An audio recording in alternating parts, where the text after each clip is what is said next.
राम राम साथियों। आज का क्वेश्चन है क्रायोस्फीयर वैश्विक जलवायु को किस प्रकार प्रभावित करता है। ये 2017 यूपीएससी में आया था। ये वाला क्वेश्चन 10 अंक का था और इसको 150 शब्दों में इसका उत्तर लिखना था। तो अपने अर्थ पे जो वाटर है, जो मतलब सॉलिड फॉर्म में होता है ना, तो इन सब हिस्सों को हम मतलब क्रायोस्फीयर की संज्ञा दे देते हैं। अब इसके एग्जांपल्स देख लो, जो कि मतलब ज़मीन पर बर्फ़ जमी है, झीलों पर जमी बर्फ़, समुद्री बर्फ़, हिमालय का परमाफ्रॉस्ट रीजन, अंटार्कटिका, ग्रीनलैंड की बर्फ़ की चादरें, इस तरीके से हम इस तरीके से एग्जांपल्स दे देंगे। और एक ये मतलब ये क्या चित्र वगैरह आ जाएगा यहाँ पर। ये चित्र भी मतलब जैसे इसमें परमाफ्रॉस्ट दिखा दिया, मतलब एक रैंडम डायग्राम बना लो नेट से देख के, फिर प्रैक्टिस कर लेना किस तरीके से बनते हैं। ये आइस कैप हैं, ये इधर से ग्लेशियर जा रहा है, फिर ये परमाफ्रॉस्ट हो गया, फिर ये समुद्र आ गया है ना, और ये आइसबर्ग हो गई, ये समुद्री बर्फ हो गई। अब ये आइस शीट हो गया, ये स्नो हो गया, ये आइस सेल्फ हो गया है ना। तो इस तरीके से एक चित्र बना लेने से अच्छा रहता है ना। उसके बाद इसके क्रायोस्फीयर का वैश्विक जलवायु पर प्रभाव है, तो क्या एल्बिडो। अब हम जानते हैं कि भाई ग्लेशियर और बर्फ़ मतलब इनकी एल्बिडो बहुत ज़्यादा रहता है। मतलब सनरेज को रिफ्लेक्ट ये करते हैं, मतलब मोर देन अराउंड 90% ये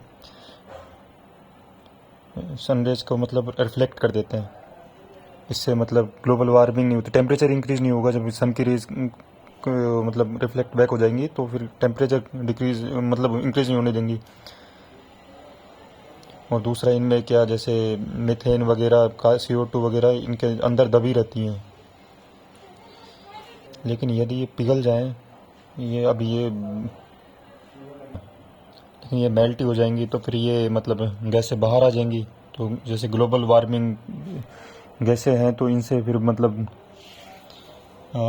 नॉर्मली आप जानते ही हैं कि भाई इससे टेम्परेचर इंक्रीज हो जाएगा, ये बदलेंगे, फिर इससे मतलब ये पिघलते जाएंगे तो जल स्तर बढ़ जाएगा। जैसे इसे तटीय क्षेत्र जलमग्न होने की चांसेस बढ़ जाएंगे। जैसे कि किसी का भी एग्जांपल ले लो, मैंने किरिबाती द्वीप का एग्जांपल लिया जो पैसिफिक उसमें है, पैसिफिक ओशियन में छोटा सा द्वीप है, उसके जलमग्न होने का खतरा बढ़ जाता है। मतलब किसी का भी ले सकते हैं। और किसी IPCC की रिपोर्ट का हवाला दे सकते हैं कि मतलब IPCC की रिपोर्ट के अनुसार ग्रीनलैंड आइसलैंड का अत्यधिक मतलब नुकसान हो ही रहा है रेगुलर। और इस तरह की रिपोर्ट्स कोट कर देनी चाहिए जहाँ पे भी मौका मिले ना। और वैश्विक वायु संचरण इसमें मतलब चेंज आ सकता है अगर ये फिर मतलब इसको अफेक्ट कर सकते हैं, ये पिघलेंगे तो क्या अपने क्या एटमॉस्फेयर में सब एक दूसरे से लिंक है। जैसे किसी भी एक पार्ट में प्रॉब्लम आता है तो फिर दूसरे को प्रभावित करता ही करता है। समुद्री धाराओं पर प्रवाह पर इसका मतलब बुरा असर पड़ सकता है।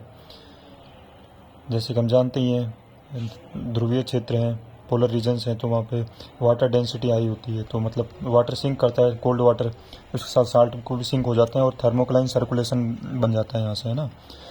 ये बॉटम वाटर सर्कुलेशन हो गया एक तरीके से ना। तो यहाँ से कोल्ड वाटर ये अपने भूमध्य रेखा की तरफ जाने लगता है,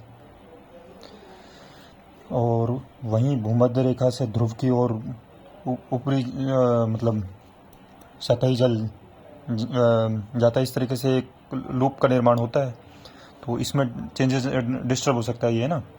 और जैसे फिर हम जैसे और क्या है, जैसे ताज़े जल के स्रोत हैं।